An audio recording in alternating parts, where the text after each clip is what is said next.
Well, hello there, friends, and welcome to Virtual Strangers 112, your source for all the latest VR gaming news.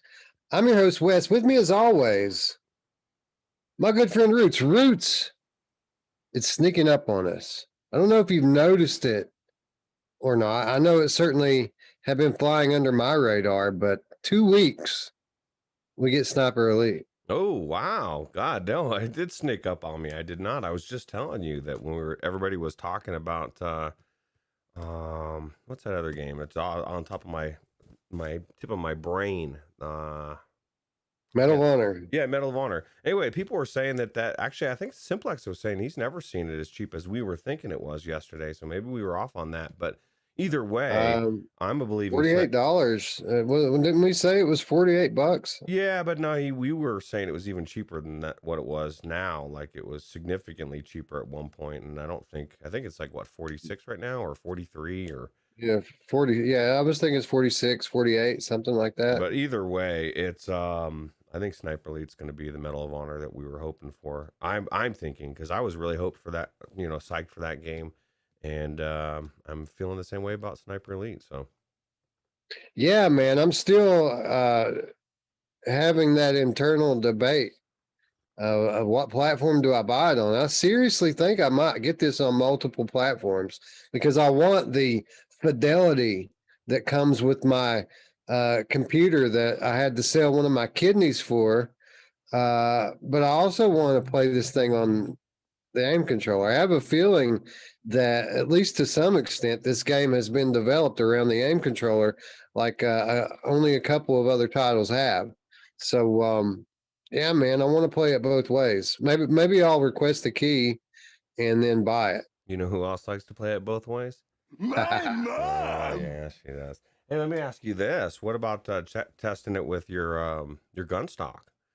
That'd be a good We way need to to get see. on that. We need to get on the gun stock. I've been watching as contractors gets updated and updated, and then has a problem and goes offline, and then gets updated and comes back online. Uh, but no, I feel like the timing is about right for that one. Like I've been contemplating and mulling it over long enough now. I've got Returnal behind me, so I've got some free time.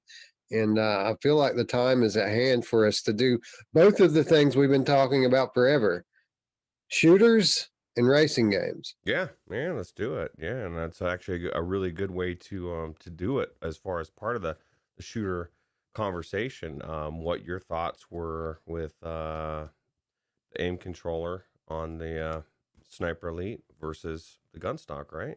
Or any Yeah, other game like that.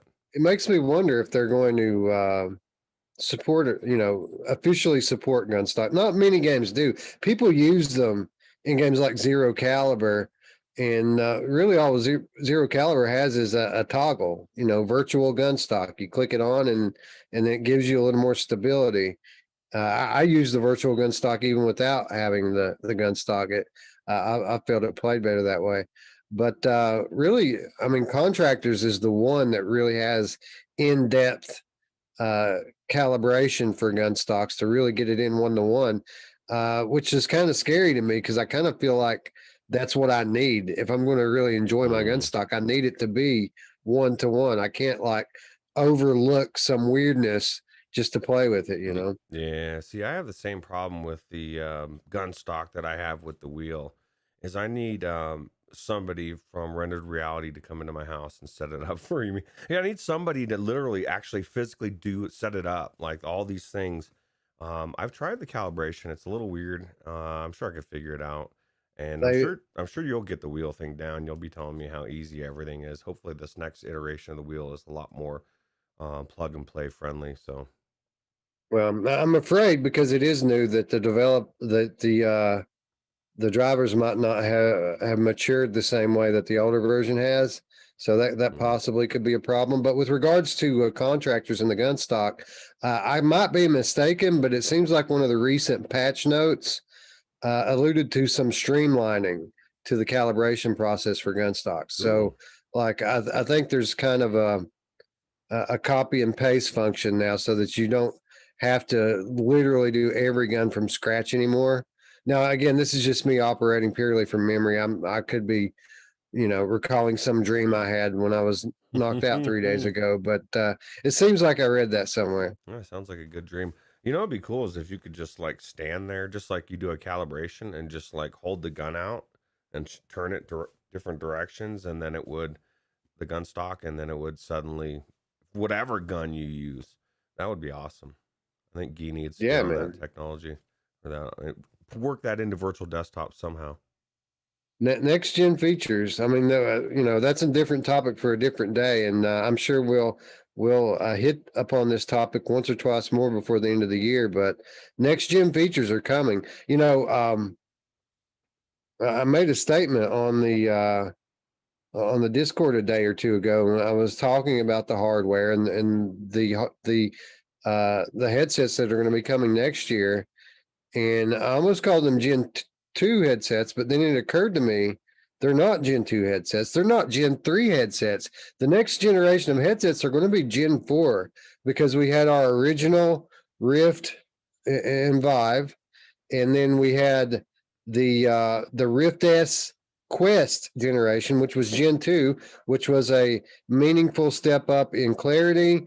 It was the introduction of good inside-out tracking. And then we have Gen 3, which is what we're on now with the 2K per eye screens, and G2 certainly fits into it. I would say that Vive Pro 2 fits into it. Index is in this kind of weird middle ground because it has Gen 3 features, but came out during the Gen 2 timeline. So it was a little ahead of its time, the Valve Index. But you could see that over the course of time, we've had 3 waves of hardware with 3 distinct feature sets and a period of time in between. So it's really not debatable, man. The stuff we're going to get next year is going to be Gen 4 VR headsets, but it's going to be the first time that we really have new groundbreaking features outside of inside out tracking and affordable wireless, which I guess are pretty groundbreaking if you think about it. But the next gen headsets are going to have eye tracking and all sorts of other crazy stuff on them, and it's exciting. Yeah, it's exciting that the PlayStation's going to be the head of the pack for a while there, or at least that's what I think. So it's going to be really cool. Apple VR. That's what the cool kids are going to have. Yeah, and they're going to overpay for it. For sure. Or either that, they're going to sign some like 10-year contract, giving the corporation ownership of their soul for a few years, and then they can have the headset for free. It's only a couple of years. Anyway, still reeling off of the epic free stuff and killer deals episode yesterday. For those of you who have been away, we are trying a new format out here.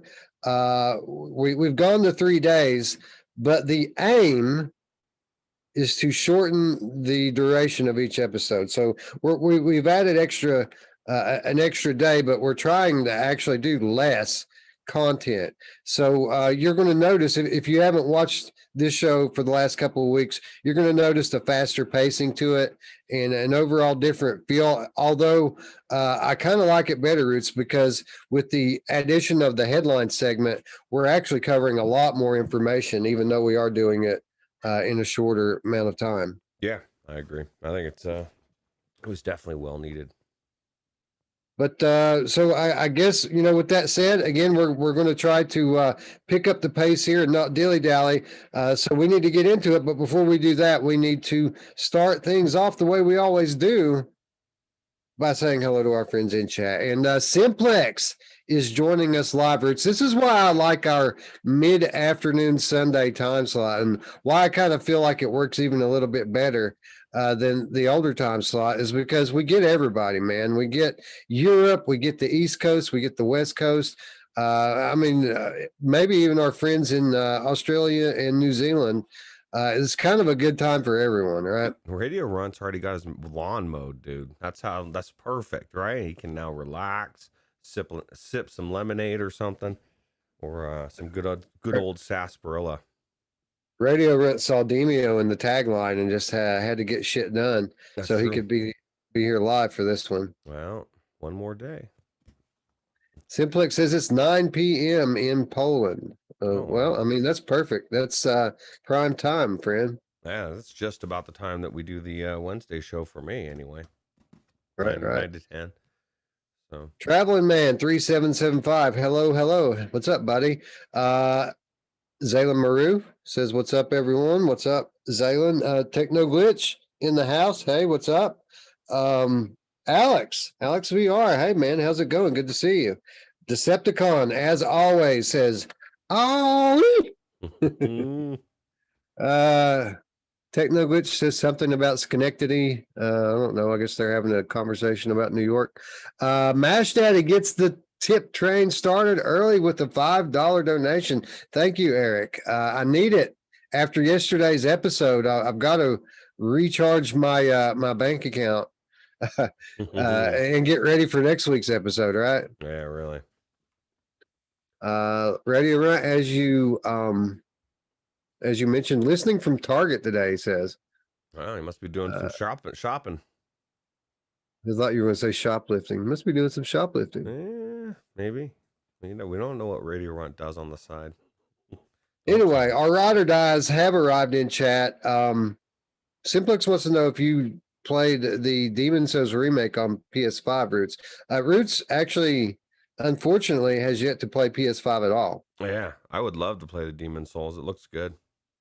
I love. I couldn't really get into it. I rented it. I gave it a couple hours, and never really went back to it. And but in the game's defense, I think it was just getting started. Like, I think the game drastically changes after you die the first time, and I never went back to see how. I could tell that's what was happening. Okay. Yeah. No. I do. Wes is right.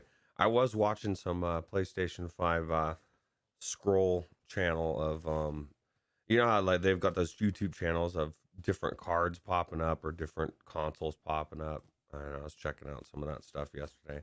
Just watching people especially the video cards, man. There's so many of the 6700 is it XTs, the equivalent to the 3070s. They're selling. I mean, on this channel, I'm watching them. They're every 5 minutes there's one selling, right? Boom, boom, boom. I'm thinking AMD is cleaning up, dude. They're like pumping out cards, and Nvidia's, I don't know what they're doing, dude. They're messing around. AMD's had similar stock problems, maybe not on the level of Nvidia, but AMD, as it has done over the last 5 to 10 years in the CPU market, AMD is now closing the gap with regards to GPUs, and they're poised to achieve parity probably in the next generation with NVIDIA. Their architecture is a little bit different, but they offer features now, legitimate good features that NVIDIA doesn't have. So it's going to be a real Coke and Pepsi moment next generation as developers decide which direction they want to go. I know a lot of people are excited about this new feature, and of course I can't remember what it's called off the top of my head. This new machine learning feature that AMD just unveiled like a week ago, and we've got PlayStation developers claiming that they're going to release the best looking game of all time. Like craziness, madness, Roots. These people are talking. Wow, that's crazy. But certainly a new day for AMD, and exciting times for anyone who can find anything in stock. I think people who are looking for a graphics card right now would gladly take the 6700 XT. Well, Technoglitch says the Micro Center by him has a 3080 Ti in stock right now for $16.99. Is that all? That's it. $17? See, that's the thing. I can find them out there. They're just outrageously priced, And then you'll see those ones on those website that pop up for a second, and you see the MSRP, and you're like, I can't pay $1,700 for that card. That's not what. No. Simplex coming through. FSR. Thank you, Simplex. AMD's FSR. It's kind of a catch-all universal upscaling method. That apparently has low overhead and can be used on most hardware. So I mean, it's a big deal, especially for the standalone and console markets. I mean, we said it a year ago. What will define the next generation of gaming? Optimization, and it's really playing out even more than we had even speculated to be the case. Yeah, absolutely. Well, I'll tell you what, it's the best of times. It was the worst of times. You know, that's life. So just enjoy the good and try to forget about the bad. Anyway, let's get into the news and let's kick it off as we have the last couple of weeks by diving into a few headlines. For those of you who have been away for a little while, headlines is a new segment. It's a kind of a rapid fire segment where basically instead of doing our usual deep dive like we will do later in the show, basically I'm just going to read off a headline that dropped over the last week. I'll give a thought, Roots will give a thought, and then we'll go on to the next one. This allows us to really touch base on a lot of different things that maybe didn't make the cut, but still stuff we're interested in and stuff people would like to know anyway. Anyway, top headlines. And at the top of our headlines here, we've got a couple of release dates. First of all, Sam and Max VR releasing on Oculus Quest July the 8th. So this is a game we've known has been coming for a while. I can't lie. I was a bit underwhelmed at the initial reveal, but recently having watched some more in-depth footage of this game, I think that there is some value here, Roots, from a comedic perspective. This actually seems like it might be pretty funny. Yeah, I haven't seen any of the gameplay really, except for outside of any trailers or whatever. But I don't know. I see the picture. I keep seeing the picture, and this says, I guess, advertisement working on me. Like over time, it keeps coming soon, and I'm like, oh, the picture's still the same, but somehow I'm starting to think, oh, maybe this game will be good. Nothing's changed. I just seen this picture for a week and a half now, every day. So hopefully it's good. People that love the series are excited. So I guess we'll find out. We'll have that long to wait. We absolutely will. My initial impression of it was this looks like a kid's game, but it's not. It's not a kid's game. So I look forward to seeing how it is received among the community. Yeah.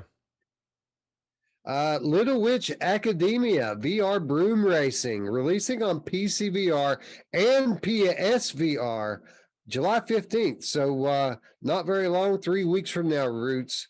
Little Witch Academia going to get the full launch that, in my opinion, it always should have had. It should have. I would have liked to have seen this launch cross-platform, as it is a multiplayer game. How's this received on the Quest? I've never really looked up the reviews. We never got a key. Devs never wanted us to talk about it apparently, but it looked like could be pretty cool. Is this crossplay? I'm not sure if it is crossplay. I know that the people that bought this game liked it. Now, not as many people could have bought it. Not as many people bought it as you would have liked to have seen. It did launch with a fairly steep $30 price tag, if I'm not mistaken. Oh God, dude. Kind of again, $30. It's weird for us to say, oh God, like it's a bunch of money. But you have to take things relative to the market. And as we demonstrated yesterday during the episode of Free Stuff and Killer Deals, it's a very competitive market now when it comes to VR. And unfortunately for developers, $30 is an expensive VR game. Yeah, especially for a new game, that's like what a really good new game will come out for, maybe 40.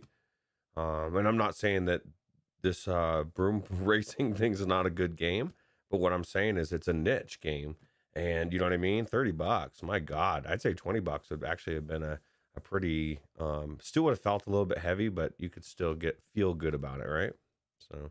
Well, you know what I feel good about? I feel good about this game coming to PC VR because now we could have somebody properly mod this thing, reskin it with Harry Potter and all of his little friends, and we could get some proper Quidditch going on. Yeah, I'd love to play some Quidditch. That'd be cool. That'd be awesome, dude. It's one of those those check marks. Well, no VR has made it to a certain extent when we get that Harry Potter game. Yeah, absolutely. Stride multiplayer alpha launches out of nowhere with infection tag. So basically, this is weird, Roots. This is like a Stride.net online standalone thing. This isn't even like the Stride game. This is a separate thing called Stride.net. Now, anyone who has Stride will get access to this as well. But this is an online multiplayer server that currently has one game, and it's basically tag. Well, it sounds like Gorilla Tag, you Yeah. know, but just in the stride mode. You know what's funny, and I guess I was gonna say, even though this is something similar tied to it, but not really the main game of Stride, I was gonna say, I guess it still applies. It's the same developers are still working on it, man. They're giving us everything about Stride except for the story mode. We're gonna give you tag, bro. I want the story mode. At the end of the day, this game is probably going to be so amazing because it's going to have so many aspects to it. But getting there is rough when you want something. It's like, you really want a hamburger and everybody keeps offering you a peanut butter sandwich and like everything but the hamburger. I want my hamburger, please. So I gotta say though, and I agree. I'm really highly anticipating that story mode for Stride. But I gotta say, I've come to respect Joyway as a studio because one thing that is for sure, when they want to do something, they have an idea and they want to do it, they just do it. They don't even announce it or anything. They just like, all right, we're going to start making this now. And they immediately release a beta like the minute they start working on the thing, and within 2 months they have a polished working VR game. It's incredible what these guys do. I wonder how big their studio is because these guys, they're putting out some work, man. yeah, that's crazy, right? That is good. That's a good point. Synth Riders Out of This World update brings new stages and 120 hertz on Quest 2. So, we said it yesterday that one of the things that really sets Synth Riders apart is the soundtrack. But I kind of feel like that's the secondary thing for me. The thing that really sets it apart is the levels. The fact that you're not stationary, the fact that you're moving through a variety of levels sets it apart from most other rhythm games. And as cool as it is to see this thing getting 120 hertz on Quest 2, the thing that really stands out to me from this headline is it's getting new levels. That's awesome. Yeah, new levels is always good. New music is good. 120 hertz on Quest is 2 is good. Let me ask you this, Wes, because people like Radio Run will jump in there 99% of the time. They're gonna go wireless, right? On the Quest 2 version, and I'll always go computer version. But like if you're not hooked up to a battery, dude, like 120 hertz, man, we're adding all these fancy features, bro. Like that battery already wasn't lasting very long. I can't even imagine if you're just relying 100% on your battery and you're trying to do everything you want to do on this thing. You're probably getting 45 minutes to an hour out of your battery now. That's crazy. Like, I mean, it's no big deal. And I have this big block that I hook up. I'll never run out. But if you don't have a battery, you almost have to have that external battery anymore. It's crazy. Yep. Or buy the $80 strap, right? Yeah, yeah, exactly. But even the Elite strap, at least the Elite VR strap, it's got it's only an extra 2 hours. That one I have there is like 10. I mean, I don't know how much it's gonna do with the Quest, but it's definitely gonna be longer than my play session. I'm just was thinking about that the other day. It's like the battery. I think the Quest 3, the next thing they need to do, they need to have a battery that lasts like 6 hours or something. Like somehow there's technology out there that with batteries and stuff that can be really light. Add it to someone else's build, but Roots is so. I'm kind of okay with the external solution here, like something in your pocket, something clipped to your belt. It doesn't really tie you down. It still feels like a wireless headset when you're using a battery pack. So rather than put out a very bulky, heavy product.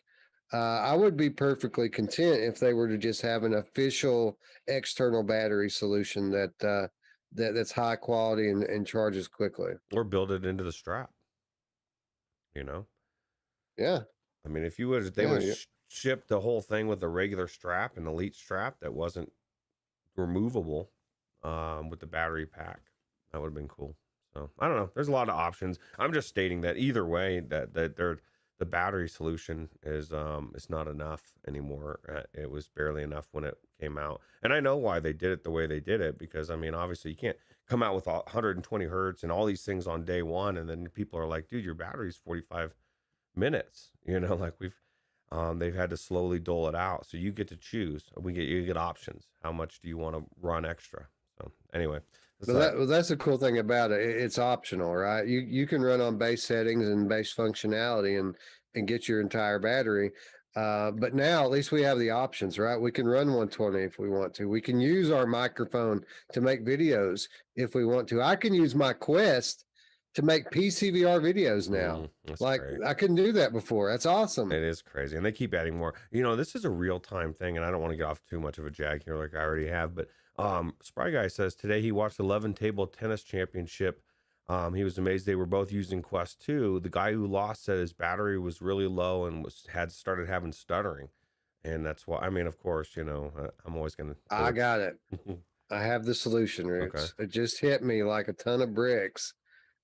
Hot swappable batteries. You have a battery pack that slides into the thing, just like the controllers do, except it's a custom made thing for the headset. You've got one in the charger. You run low, you pull it out. There's some small battery backup so that you don't lose your game while you're swapping built into the headset. It's got like 5 minutes or something. Yeah, that's a good idea. Yeah. That would work great, man. And you wouldn't have all the extra weight and you'd never run out. Yeah. That sounds cool. Sounds good. There we go. Call me, Oculus. I'll draw it up for you. Let's do it. Headline: Flight Sim's Nordics World Update tackles Iceland and the Lego house. So, Flight Sim is one of those cool applications, one of these modern day marvels that is mapping the world. And we see these periodically from Flight Sim, as if it didn't already have enough of the world's surface mapped out. They're constantly adding new updates, adding new areas for you to fly over. And this is just another one of many, not only giving you access to fly over Iceland, but the Lego house. I don't even know. Is the Lego house in Iceland? I don't know. I would assume it's in the vicinity, or it must be. That's crazy. That's cool. Yeah, more content's more content, and I mean, during the next lockdown, you can fly all the way to Iceland now. That's a long flight, bro. Yeah, you can go visit Bjork. I don't know if I'm gonna go visit Bjork if I go to Iceland, but it would be cool to go check out. I think Iceland, right? I just like traveling. Period. Yeah. I'd love to visit every peaceful nation in the world. I'd like to visit. Yeah, I used to love traveling before the weirdness of the world. Now it's like, Right. Oh God, that sounds like a nightmare. Valheim VR mod now includes motion controller support. This was pretty big news this past week. Made quite a ripple effect through the community. Yeah. This isn't the right one. Yeah, have you checked it out? I still need to check it out. I know Radio Run, you've been going in there, right? Has it been as amazing as you think it was? I'm just gonna leave it. Not much. Gamertag did a good video on that. I've never played Valheim period at all. So this is kind of news to me. It's only just now starting to become interesting to me. You're talking motion controller support. Now you've got my attention, Valheim. But no, I've never played it before. I know my community, and I saw the excitement for it. So it must be pretty decent. Yeah, I'd like to check it out. It seems very, very involved, but I want to be a Viking, Wes. Who doesn't want to be a Viking? Yeah. You got the beard for it already. I do. Bro. I got that. That's why I started growing it, for the Viking beard. There you go. Jump opens pre-sales for tickets to its virtual skydiving attraction. This one is tailor-made for our friend Anthony. Go skydiving with a VR headset on. So I guess, you know, this is going to be one of those deals like the simulated skydiving that has a giant fan in the floor or whatever that keeps you from falling. Okay. And you get a wingsuit. You get the whole deal like you would at a skydiving school, only now you've got a VR headset on, so it simulates actual skydiving in wingsuits. That's a good idea. Actually, I was thinking, you know, like why would you? Well, if I jump out of a real plane, I want to look at God's splendor of the world and how awesome it is as I'm coming down, not some cheesy VR, you know, rendered thing. But if I'm inside like that thing, that would be really cool because, you know, you want them to simulate it, but you want it to be as close to real as possible. And I think it's a good idea. Yeah, it reminds me of these ever the ever-growing popularity of these amusement park rides, right? So they put you on the motion simulator, which is something that's been in amusement parks for 25 years now, where the seat moves with you, and they put fans and stuff to kind of simulate movement. But up until recent years, you've always been in front of this big screen, and it only kind of partially works. Now they have incorporated VR headsets into the equation. And as anyone who has tried a yaw will tell you, it's very effective, very immersive. Yeah, especially if it's tailor made for that experience, right? That's really cool. Yeah, absolutely. This is, we'll talk about how I want to visit Universal Studios. I want to go to Disney and all these places I've never been before. Like a lot of people want to ride Space Mountain. Dude, I want to go do the Avatar thing. Like everybody talks about how awesome that is. That's what I want to try out. Yeah, Space Mountain's pretty cool, but once you've seen it with the lights on, the magic's done. I got stuck in there one time when the lights had to come on or something. It's like, oh man, don't ruin this for me. All right, so we've got 4 more headlines to go, and I've kind of got them all grouped together because really it isn't about any single one of these, but rather a trend here. You'll notice on our channel, those of you who have been following for a period of time will notice that every now and then we like to take stock in the VR gaming platform or the VR platform as a whole, not just with respect to gaming, but the growth of the tech. This is something that we started doing back in the VR is dead days, back when we were all insecure and wondering if our favorite technology was going to make it. We would kind of scour the landscape looking for signs of growth. Well, you don't have to look too hard anymore. And every now and then I like to just draw some attention to some proof that VR is not only not dead, but it is growing out of control. And these next 4 headlines, I'm just going to read through the 4 of them together really quickly here. And the point of them is the outside investment. Money is absolutely pouring into VR right now. It's obvious that the business world has a renewed optimism with regards to the technology, and they're putting their money where their mouth is.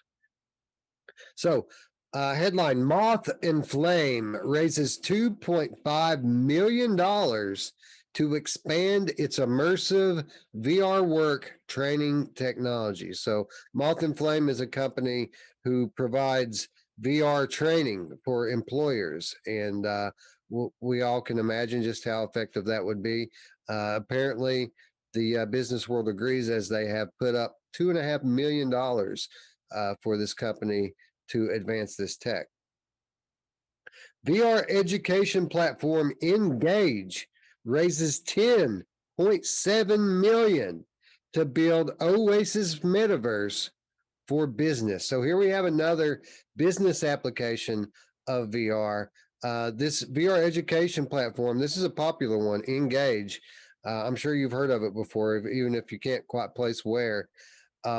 Engage just raised $10.7 million to build the metaverse, but not the metaverse that we've been looking forward to, but rather a business metaverse. It's going to be the first ever meta mall, I guess, Roots. That's the one I wanted, the business metaverse. I don't know which one you were looking for, the fun one. Come on, dude. Yeah. VR meditation app Trip raises $11 million in Series A investment. So I have Trip. I have Trip on my Oculus Quest. It's a free app. It's a free meditation app that's pretty cool for something free, you know. And it amazes me that this free app apparently impressed some people well enough to garner $11 million in investment. I wonder how they promised these people they're going to spend this money. Well, yeah, right. What are they going to put in there? Makes you wonder what their plan is for it, right? What are they going to have you? I mean, what 11 million? What are they going to? I always wonder what people are meditating to, and that's my question. That's the most important thing, you know. If it brings you peace. I bet you like it's like evil masterminds have donated this money so that they could hypnotize the public. Yeah, well, it's already happening on a big level. So you're going to wake up from your meditation and all of a sudden have the urge to go get vaccinated. Or go get a Taco Bell. Yeah, right. Yo quiero Taco Bell all of a sudden. VR Chat raises $80 million to prepare for social VR growth. So what are they doing with their nearly $100 million investment? We're just getting ready for some growth. Yeah, we're just getting ready. Well, they better get ready because they got competitors, Neos, from what people say, right? Yeah, man, people raving about the Neos. But let's be honest. So there's a whole VR Chat's kind of like what we found in the Wave times 100. So we went into the Wave when we discovered it, and we discovered this community of VR users who just had VR so that they could go to the Wave. Like they weren't gamers, most of them. They just liked their little space, and God knows how they found it without a VR headset. But YouTube. Yeah, right. Well, VR Chat's kind of the same thing. There's a whole community of people in VR Chat that don't even game in VR. They just have VR for VR Chat. There's people in VR Chat that don't even have VR at all yet, but want it so that they can use it for VR Chat. $80 million, that's a big number, man. And that, again, what's so exciting about this as someone who doesn't use VR Chat? It's the attitude of the business world. These people, they don't just throw their money around. If they're putting this kind of money into VR, they know something. They have decided that VR is going to be something. And it's largely up to these companies to decide what's going to be the next big thing. It's not really, they say it's consumers and people voting with their dollar. They have control of the minds of most of the consumers. So if these people decide that VR is going to be a thing, it's going to be a thing. And nothing really points that out quite as much as a $80 million investment in the VR Chat. That's true. The barrier before was the technology. You couldn't make something be there that wasn't there. But now that it's there, they can do whatever they want with it. They can push it. They've decided it's going to be a thing. It's going to be a thing. It'll get pushed, and you've seen that in the last year. I mean, just for instance, when I went and picked up a Quest 2 this afternoon, I went to Best Buy to go to the cabinet, right? And it was empty. And I was like, oh man, it said online it was there. So I went and I asked the guy at the customer service, and he said, oh yeah, it's over there where you go to pick up stuff you've ordered. And I couldn't see it there. And then when I watched the guy go grab it, there was like stacks of them, dude. Like my Best Buy is not running out for a while, dude. So there's just tons of them out there, right? It's just crazy. Yeah. It's crazy. We're starting to reach a saturation point with it, I think. They're in stock regularly at Walmart now. Now they do sell out, but they're being restocked immediately when they sell out. I noticed 2 of them on the Facebook Marketplace today. 64 gigabyte version, asking price $225. Really? So wow. Yeah, so people have them now. The ones that are getting sick are starting to let them go. They're starting to hit their wall. I know they thought that they could ride it all the way to 20 million, but it's going to take more games. It's going to take more features Oculus Quest has done well, and it's important. It's important for the industry that Oculus Quest 2 has done so well, because now the game makers have some breathing room, right? They're not about to get evicted anymore, and that's a big deal. It means that it means that they can invest in the next generation and really bring us truly transformative hardware and software next year. Yeah, absolutely. All right, so let's go wrap up headlines and bring us into the meat and taters of the episode. The games, man. It's always been about the games, and this week is no different. And we've got some fairly cool news to talk about this week. First of all, let's talk a little bit about Demeo, the Realm of the Rat King free DLC. We've known for a while now that this DLC is coming soon. How soon? Oh, I don't know. How about tomorrow? Tomorrow, the Realm of the Rat King is dropping. But recently, new details on enemies and cards from the upcoming expansion have been revealed in a player guide sent out to members of the VR community. Nathy tweeted some photos of the player guide, which offers glimpses into the Rat King boss, 2 new enemies, and 3 new cards that will launch as part of the free expansion. There's some lore on the new boss, detailing how he became a, quote, master of rodents, corrupting him into a grim monarch who is forever bound to his subjects. In terms of his special abilities, he will have Vermin Frenzy, which unleashes a rat attack, causing nearby rats to attack a single champion. He'll also have a rat bomb, which will damage on impact and also spawn new enemies. And then there's Soul Absorb, which means he gains health as the rats around him die. In addition to this, there are also 2 new enemies, the Gorgon, which can petrify you, and Spore Fungus, which could potentially damage you when you are nearby. Don't worry, though, there are also 3 new cards to help you defeat these new enemies. A Web Bomb will let you tangle a group of enemies in a big web. Torch will allow you to light up an area or increase your vision. And Antitoxin will make you immune to poison effects. Again, Demeo's free Realm of the Rat King expansion will launch tomorrow, June 28th. So we got the deets, Roots. We know at least partially what's coming in tomorrow's update. And I got to say, I'm excited and I'm impressed. This game's been out for a little while now.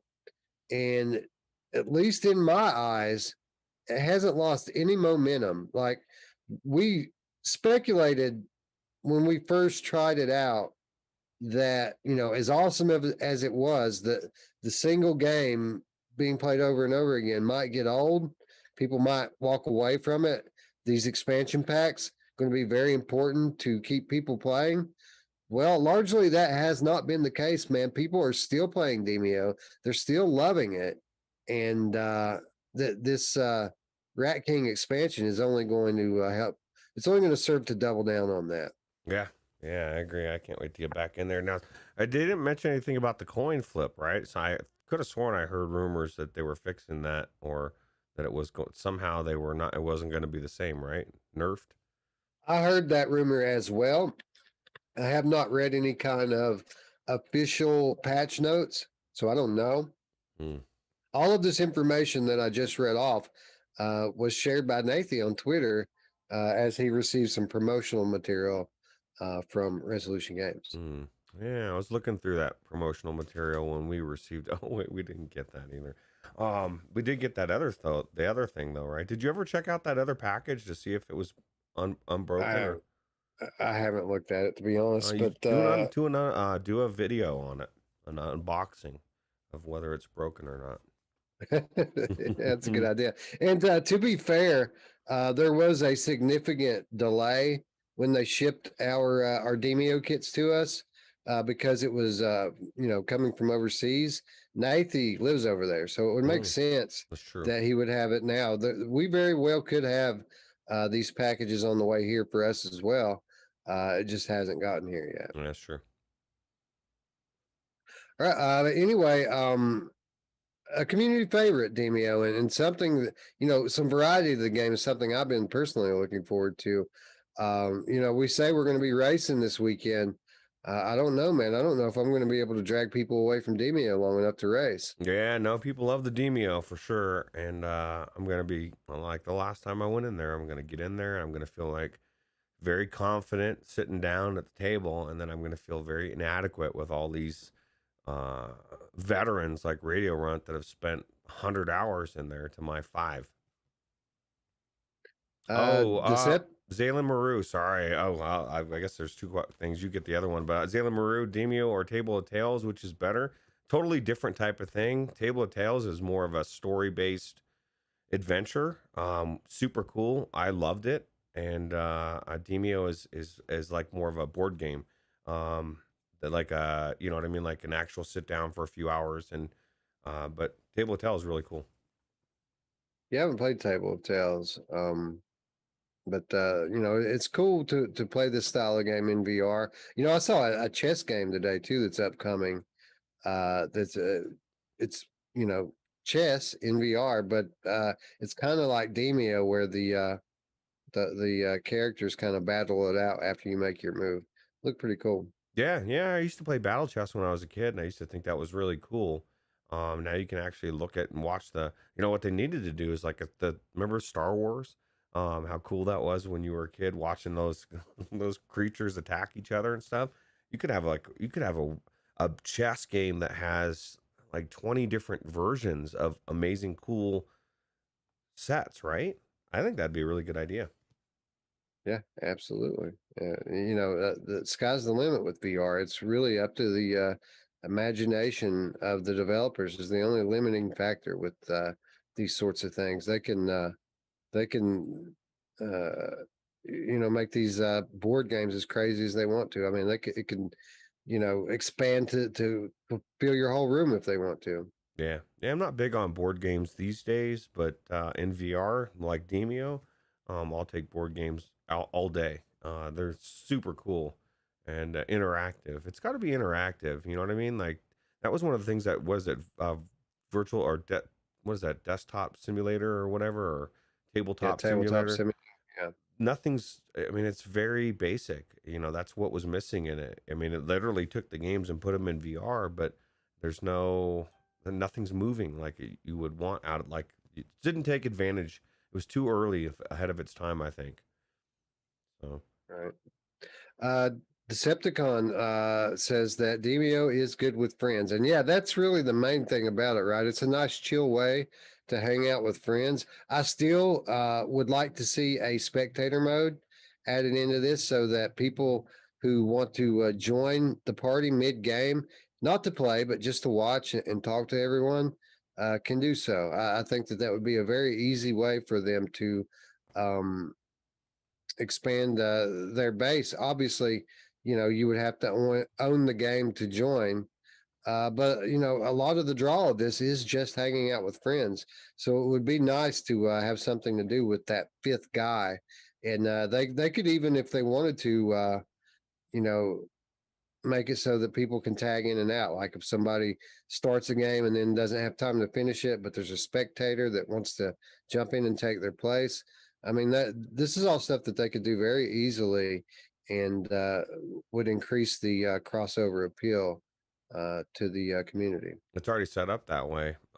Literally, last time I played, I joined in with Radio Runt and his friend, I think Chris, and I can't remember who the other person was.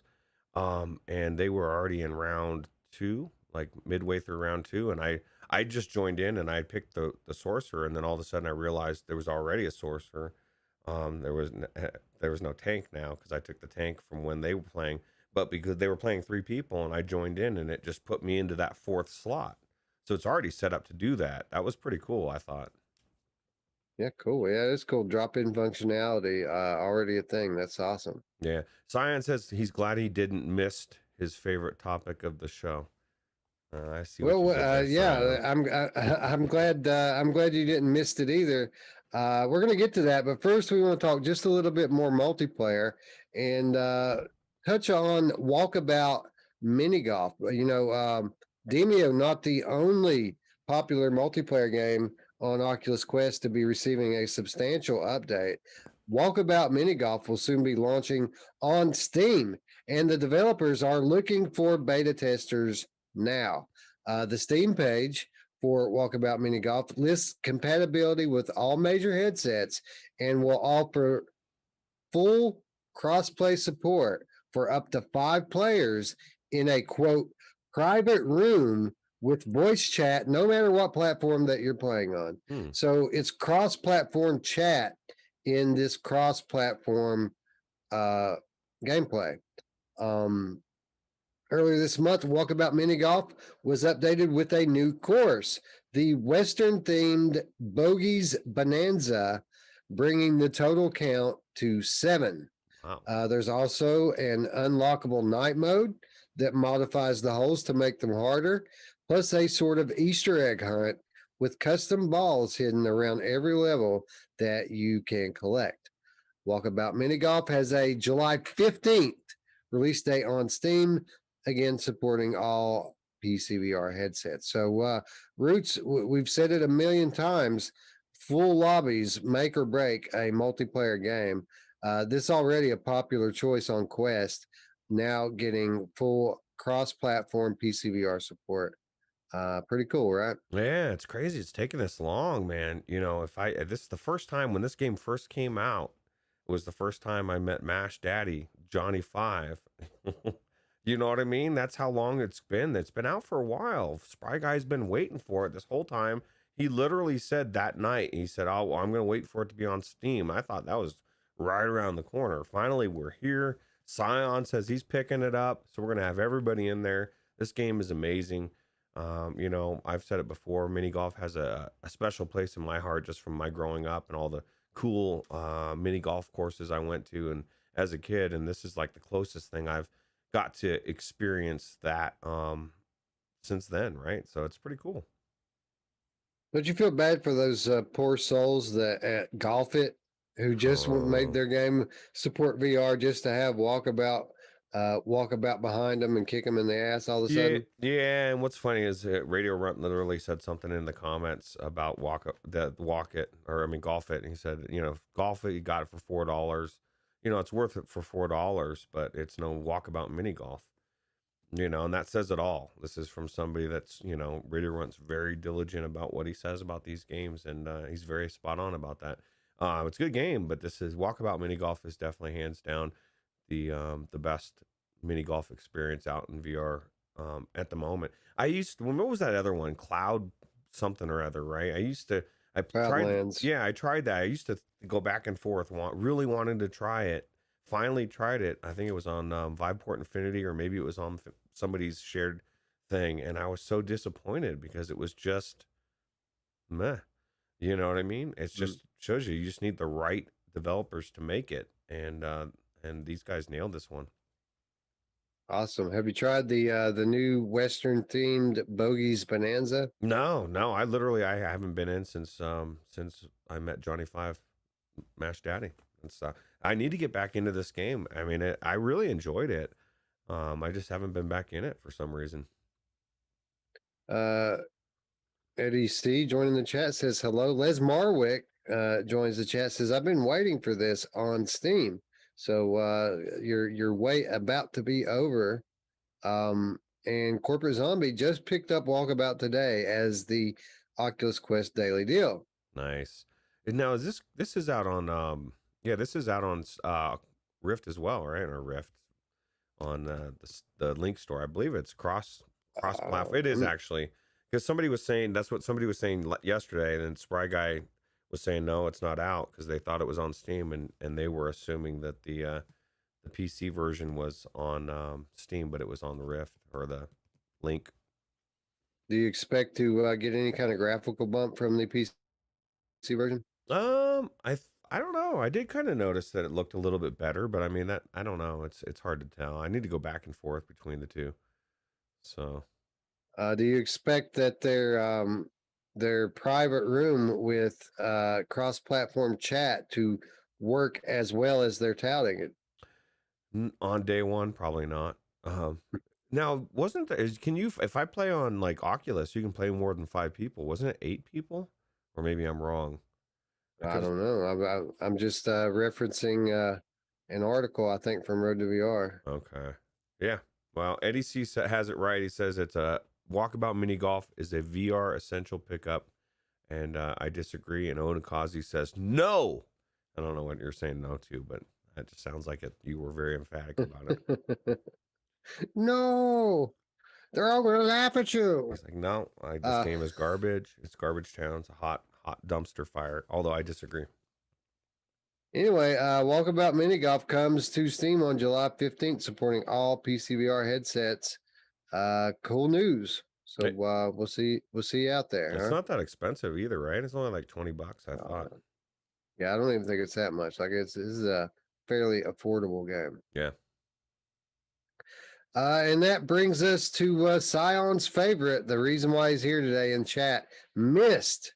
This past week, Cyan Worlds confirmed it is working on expanding support for the newest edition of Myst to include PCVR headsets as well as standard pancake gaming. Confirmed by a new Steam page as well as Twitter, Cyan Worlds is developing Myst for both PC and Mac, with the Steam VR version supporting Oculus Rift, HTC Vive, and Valve Index. The studio has given a launch window of Q3 2021, and they have released several screenshots which look absolutely gorgeous.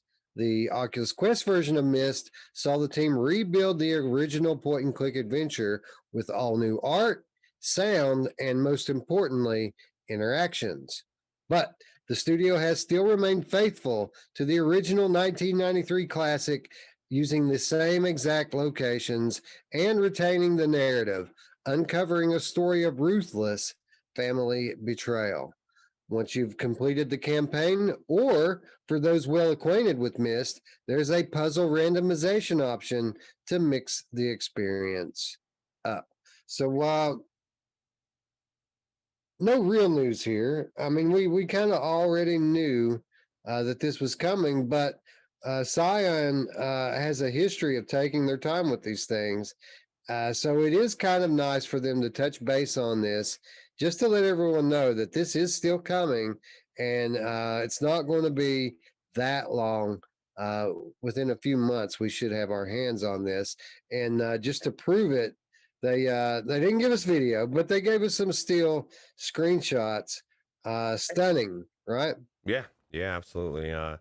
So is it ever coming to the Rift store? Like at the they have link? not mentioned that it's coming to the link. Because if not, I think well, hopefully maybe they'll give us a Steam key, but I might have to buy this again, Wes, because I want to play it in its full splendor. And I mean that makes a big difference. The graphical bump will be a big difference on this game, whereas Onakazi was saying no to the graphical bump on the last game. He said that there shouldn't be much of a graphic fidelity on it, just like Pop One. So let me ask you, when they first ported Abduction into VR, it was subject to some fairly notorious performance issues. Does that scare you at all when you look and see such beautiful imagery coming, but not in video form, only in still image format? No, because they're taking the same the Quest version, I'm assuming, and they're it's going to be the same game but just better graphics. I don't know how they do it. I versus Abduction, which was a flat game brought into VR, and that was their first iteration, right? I guess of bringing it into VR, this type of a game. So I think they've learned a lot. So hopefully it'll be buttery smooth, and it's just going to blow everybody away. Scion's going to disappear for, I bet Scion, if any game could allow, or if anything could allow scientists to go in and wipe part of his brain, this game would be it. Like if they said, we're only going to target your missed memories, he'd say, it's worth the risk. Just go away. Because can you imagine being able to play the same game fresh Um, Well, I can because that's exactly what I did. Like I was all in the Myst when when it was new. You know, when it was out on PC. It was the only PC game that I even had was Myst, and I loved it, dude. I loved that there was a puzzle game that was so complex that I had to get pen and paper involved in it, and I had to take notes. It was the first time I'd ever seen anything like that, and I absolutely loved it. But now. I mean, it comes back to me in bits and pieces as I play, but largely I'm working through this stuff all over again. yeah, well, nice. Yeah, I need to go back into it. Scion says he does think it's coming to the Rift store, but don't quote him. So I won't quote you, Scion. Well, that would be nice if we could get this on like a cross-buy type deal. That would be amazing. That would be nice. Yeah. I've actually thought about Um, going back into it a couple times and just trying it because I mean there's just so much to this game. I want to do another video on it. Because I promised people that I would get them started in it, and I never went back into it. We just did our little first impressions thing, but I never, you know, making videos on Oculus Quest back then isn't what it is now.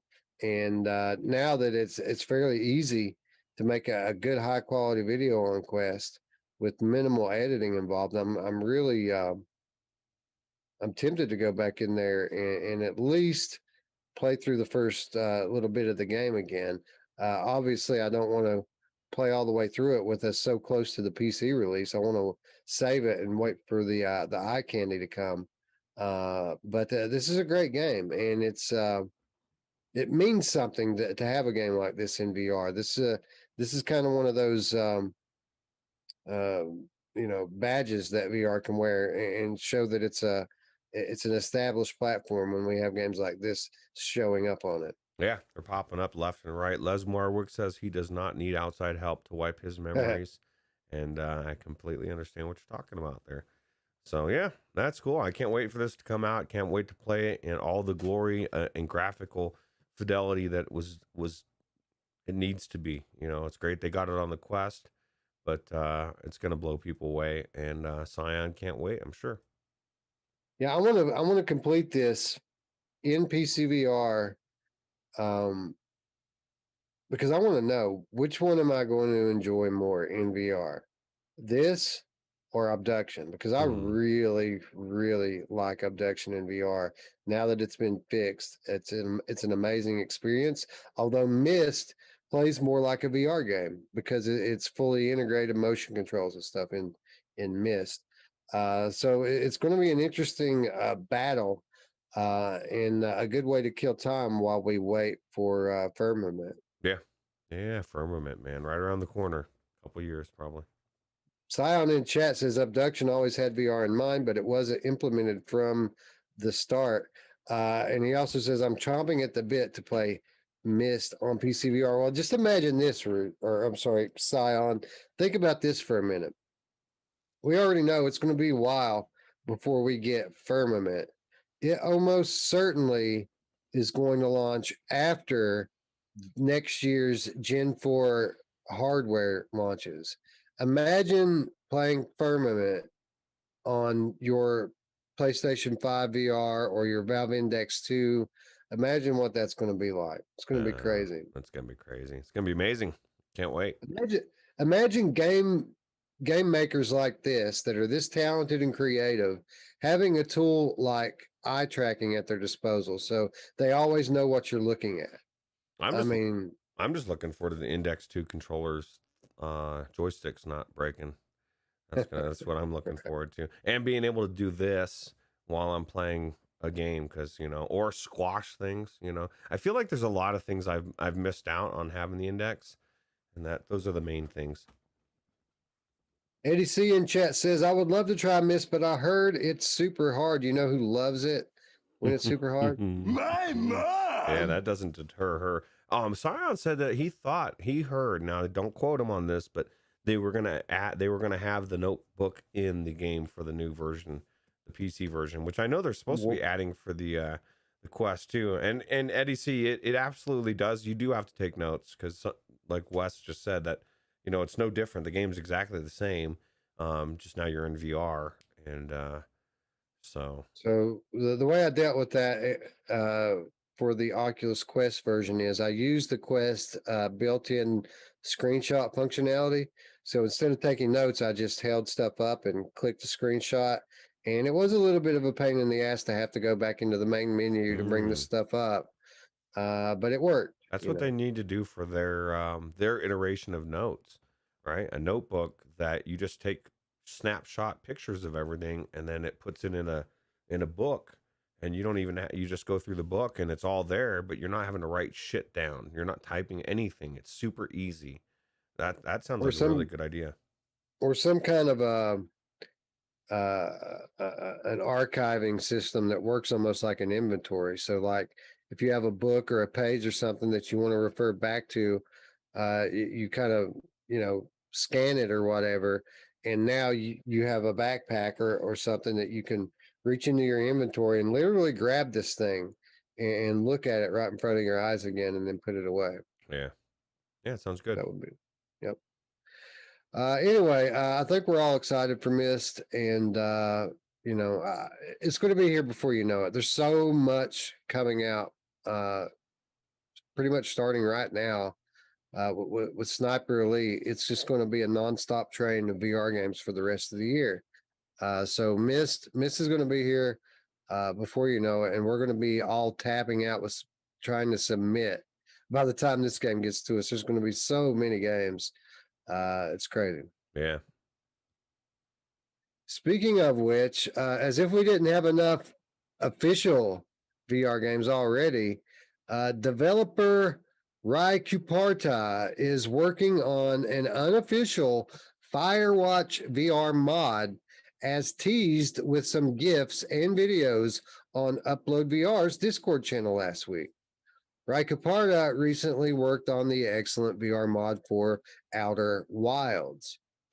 Firewatch is a story-driven adventure game from Campo Santo, the studio that went on to be acquired by Valve to work on Half-Life Alyx.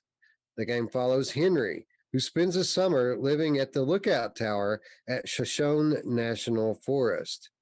As Henry reckons with his personal trauma, his connection to someone in another lookout draws him closer into a mystery. Firewatch's narrative first approach wanted a lot of fans when it first launched in 2016, and many think that its gorgeous setting and pacing would make for a great VR port. The mod will have motion controller support, including magnet hands, as demonstrated in the recent GIFs that were released.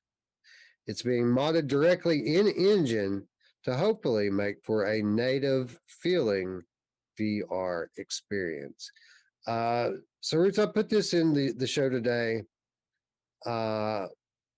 because I'm unusually excited for this. This seems like my type of game. This is very, very story heavy and very location centric, scenery based VR experience. I don't think that it's going to be the most action packed game in the world, but it seems to me, judging by the reviews and what everyone says about it and the video that we've seen, that this is going to be a very, very rich story experience.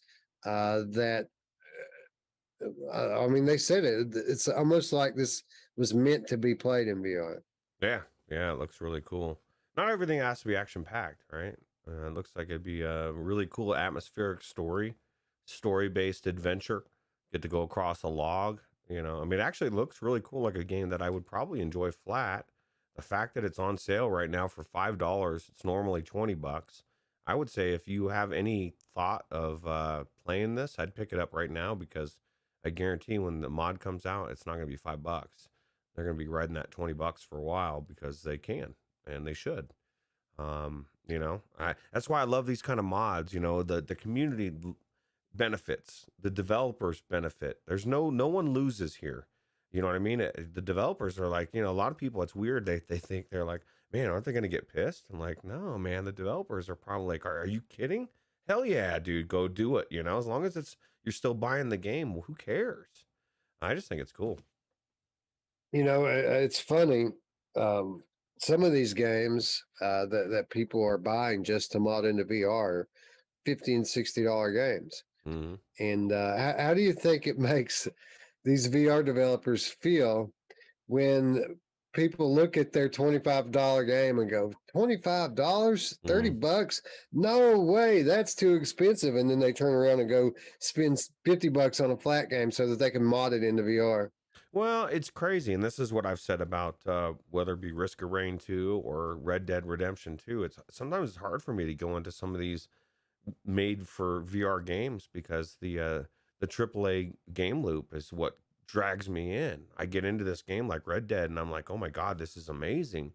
And then I'm expected to go back to the same shallow loop that we're starting to climb out of in VR, right?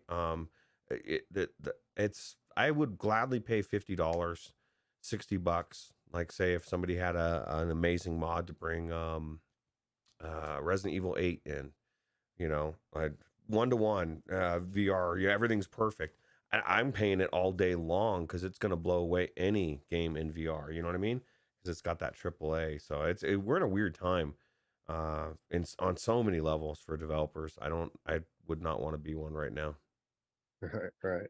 Yeah, it's unprecedented territory. I mean, we've never had uh, a secondary video game platform try to establish itself in the wake of this, 40-year-old monstrosity that is traditional gaming.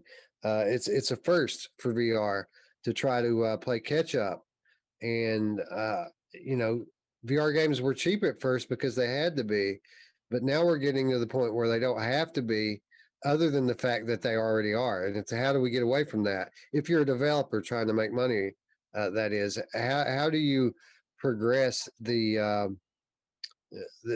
platform to the point where people will accept uh, prices that are more in line with traditional games?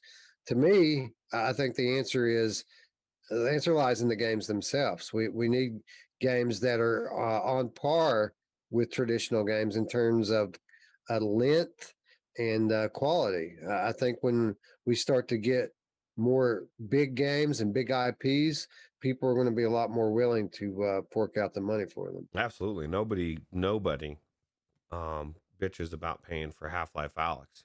The quality wise, the price. They may want to pay less or look for a sale, but nobody's thinking they got ripped off. You know what I mean?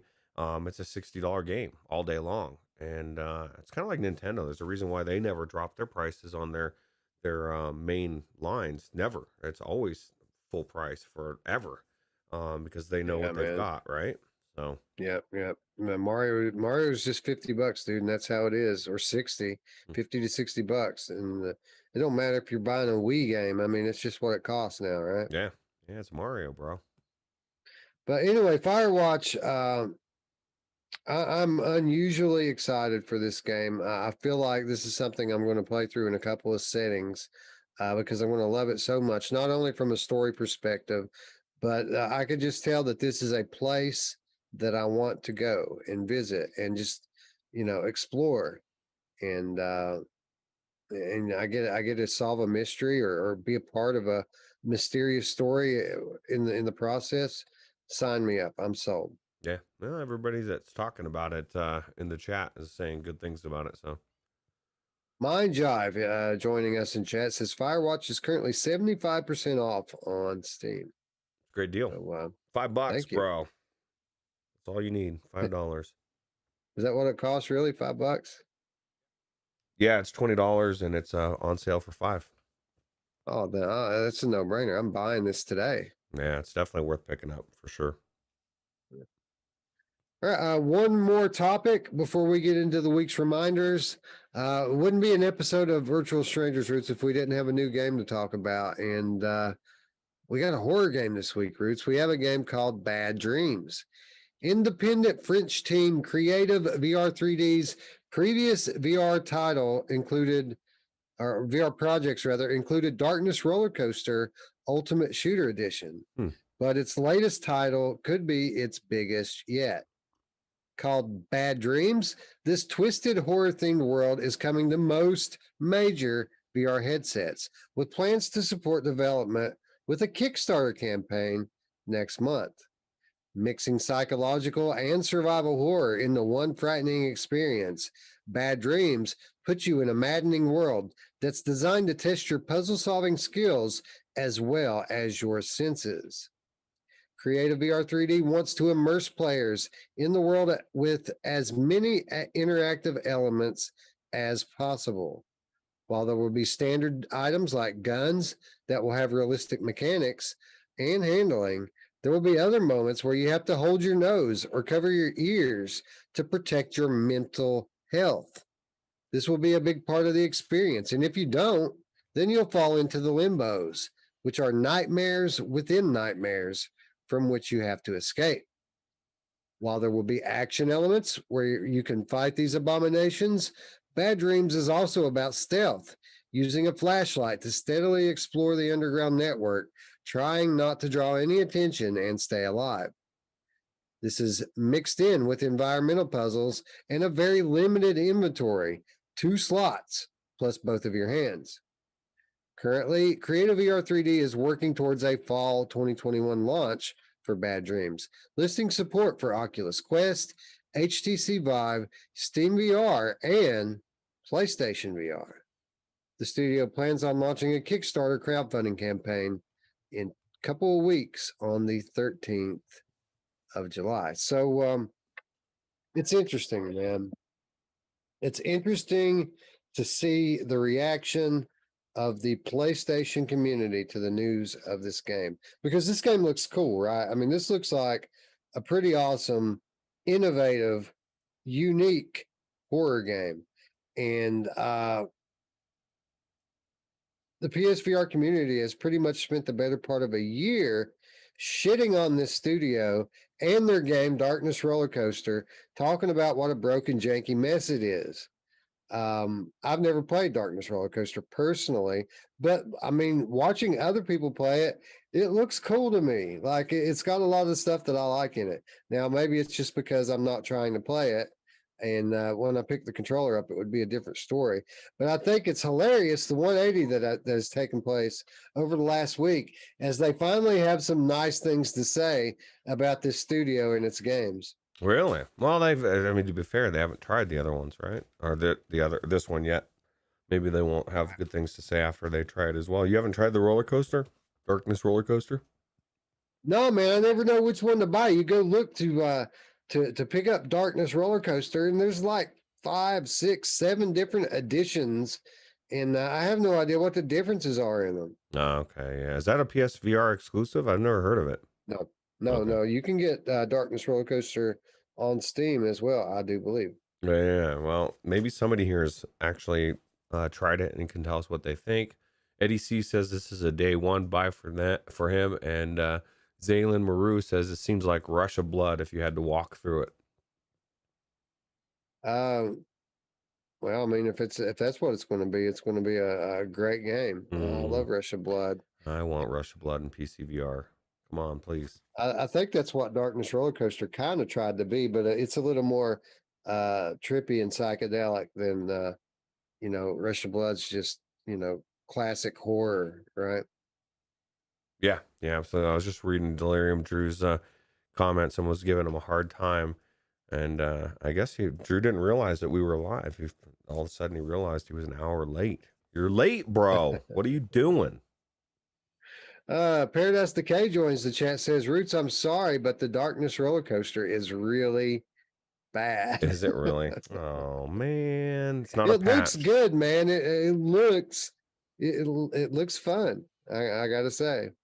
Yeah. Well, I'll tell you what. I just want. I think it's a genre that's missed, but just like so many other things, like there should be roller coasters, like Rush of Blood. There should be a lot of them.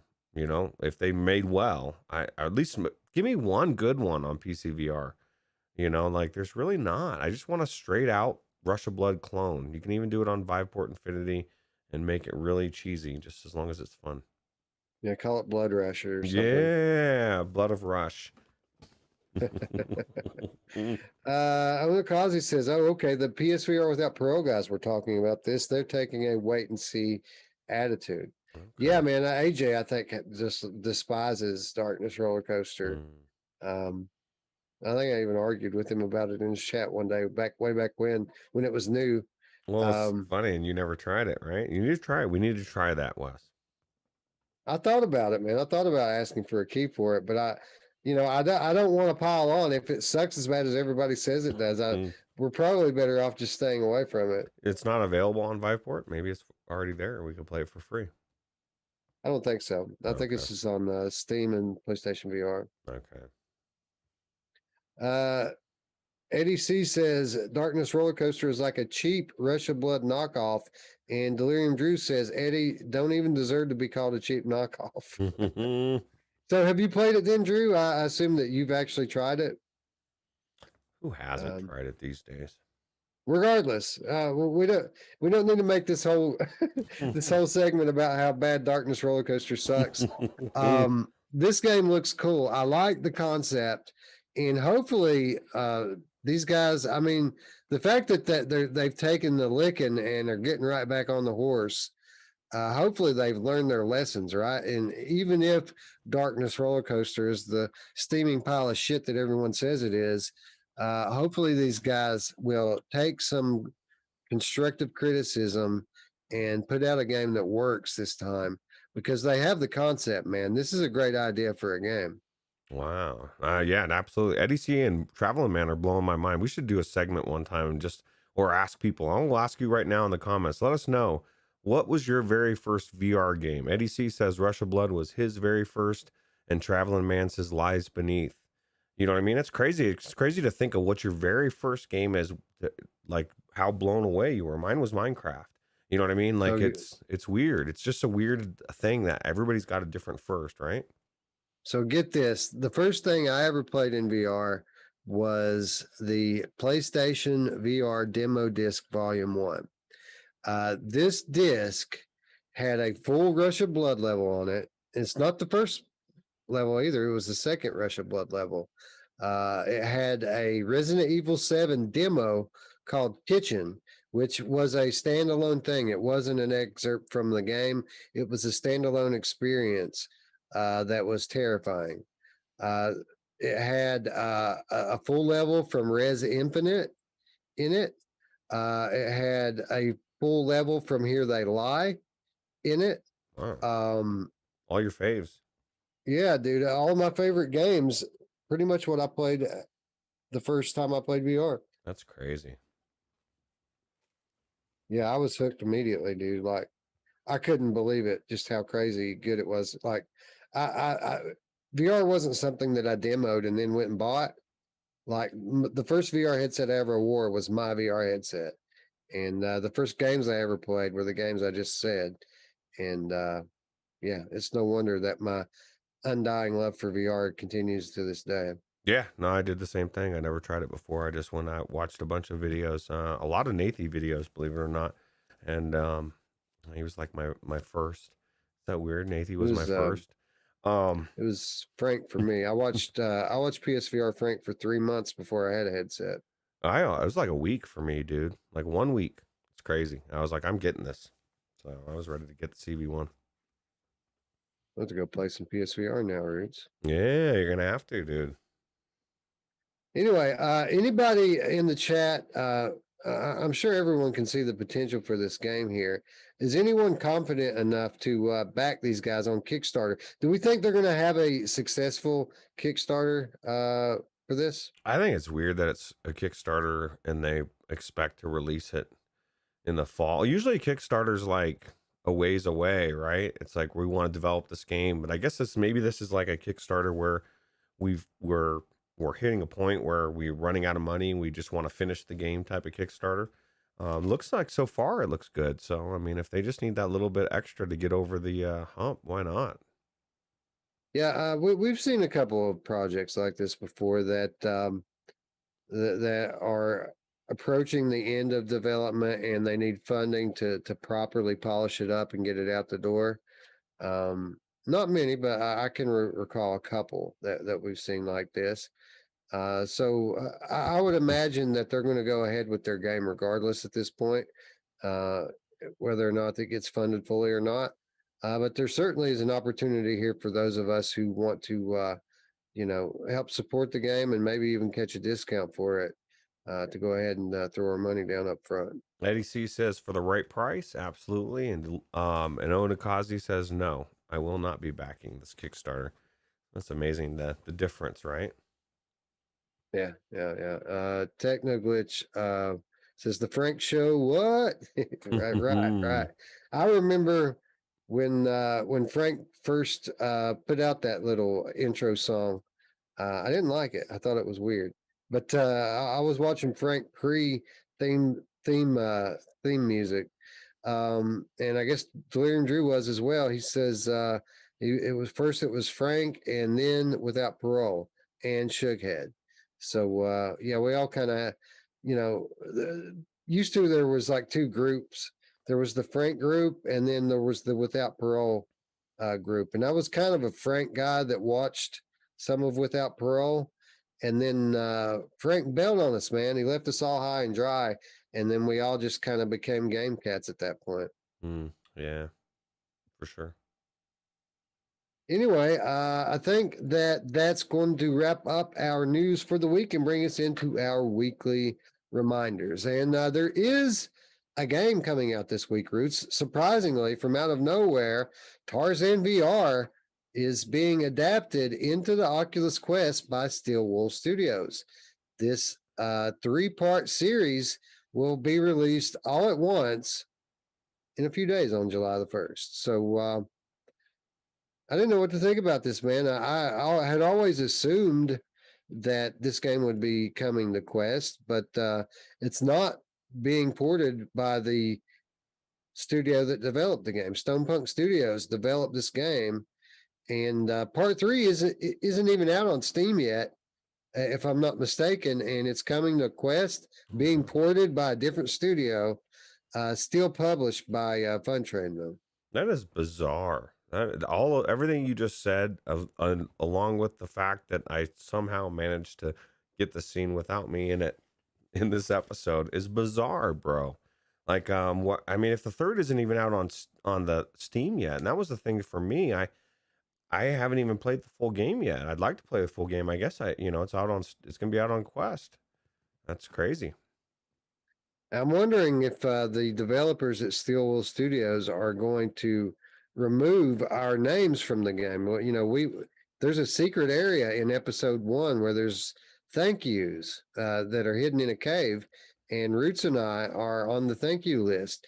I'm going to be rather upset if Steel Wool Studios removes us from our claim to fame here. We only have a couple claims to fame. We were in an accolades trailer for VR Adventure, and we're in the thank yous for Tarzan VR. So we need to make sure and fight to keep our names in there. Yeah, I'm gonna have to go in there and check now. At least we know we exist in the Steam version. So, or not? Yeah, the Steam version. Yeah. Yep, so. Absolutely. But yeah, Tarzan VR coming out this week to Oculus Quest. I'm interested, man. It looks good. Like the promo material looks like they did a great job porting it over. Yeah. So that people are talking about epics. They said whatever happened to epics, and then Eddie C says never mind epics. What happened to Roots? Because I'm invisible apparently. That's very bizarre. I feel like I feel very liberated. Like I could do anything right now. I could walk around in my underwear. No one would know. All of a sudden, Roots shows back up unexpectedly, no clothes on. Yeah, that might be a little awkward actually, and that would probably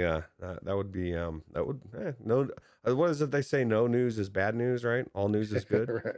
Right.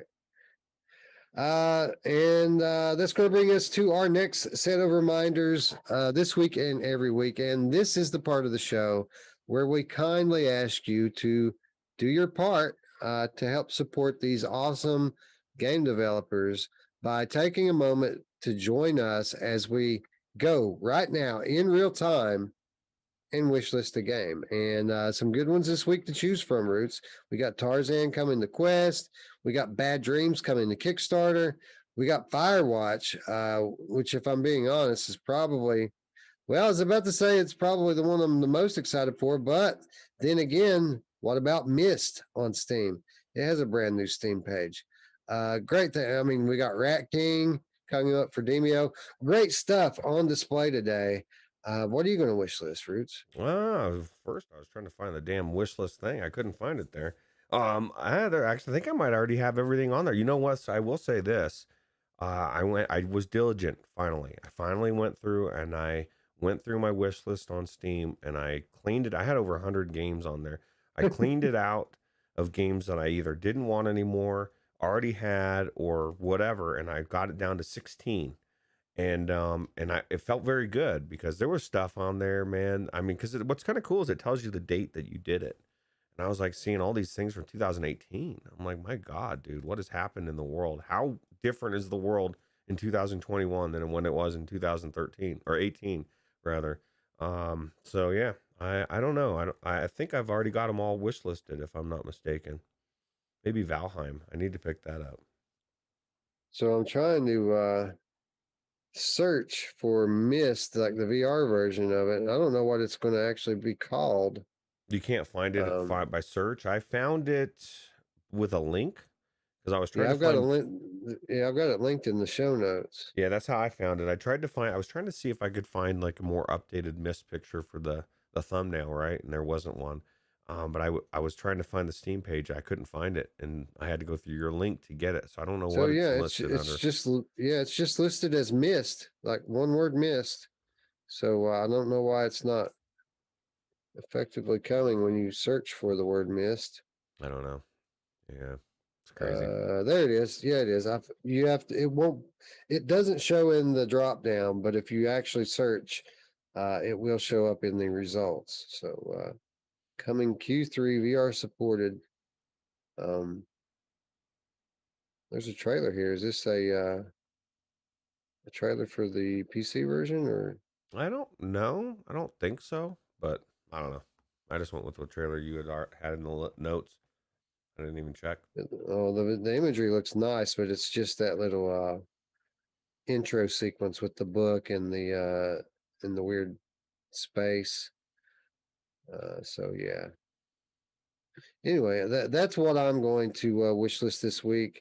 You guys be sure to let us know in the comments down below who you supported with your vote this week. Yeah, absolutely.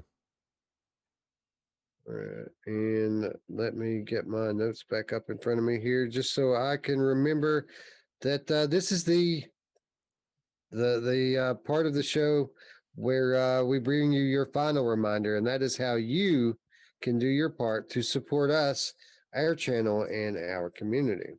Of course, if you're new to the channel, the best thing that you can do is click the big red button to subscribe, click the bell so that you can be notified when we go live 3 times a week now, man. It's all day, every day for us now, man. VR, we're living the dream. But anyway, click the big red button, click the bell, make sure you subscribe, like the video. If you liked it, give it a thumbs up. If you didn't like it, give it a thumbs down.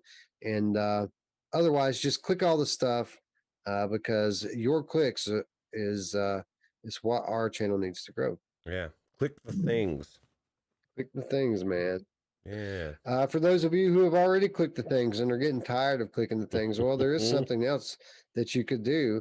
You can do a little something extra by supporting us on Patreon, where for as little as $3 per month, you will gain access to our weekly show notes, the occasional insider update, the occasional gameplay even, or the occasional episode of The Money Show. All this could be yours for a low price of $3 per month, and your $3 per month goes to a good cause. It goes to growing this awesome community that we all enjoy to spend our time in. So thank you to all the patrons out there who do their part to help us grow, and thank you to anyone who out there who's considering joining the ranks. Right. And and then obviously with times being tight as they are, because even myself, $3 is tight at times. If you can't do that just helping out with the likes and all that stuff, and like Corporate Zombie's been adding timestamps to our videos, like little things like that really make a big difference. And so help out any way you can, and just being a part of the Discord, right, is some way you can help out as well. Help yourself, because it's a great place to be. Absolutely. And there's an invitation to our Discord server in the description down below. It's where we hang out all day, every day. If you need to get a hold of any of us, and maybe you have a question, maybe you have some setup issues, maybe you're having crashing, maybe you don't know what to buy, or maybe you just want someone to talk to otherwise. Well, there's a place for all of that. It's a catch-all, one-stop shop for companionship and VR. And that's the Virtual Strangers Discord. Invitation down below. Come join us, friends. Come on home. Yeah, come home and just bring a friend. I don't know. I don't know. That's where I leave it there. All right. And with that said, friends, I think it's going to wrap it up. I would like to thank you all once again for watching. And for Roots, I'm Wes. We will see you Wednesday. Bye now. Take it easy.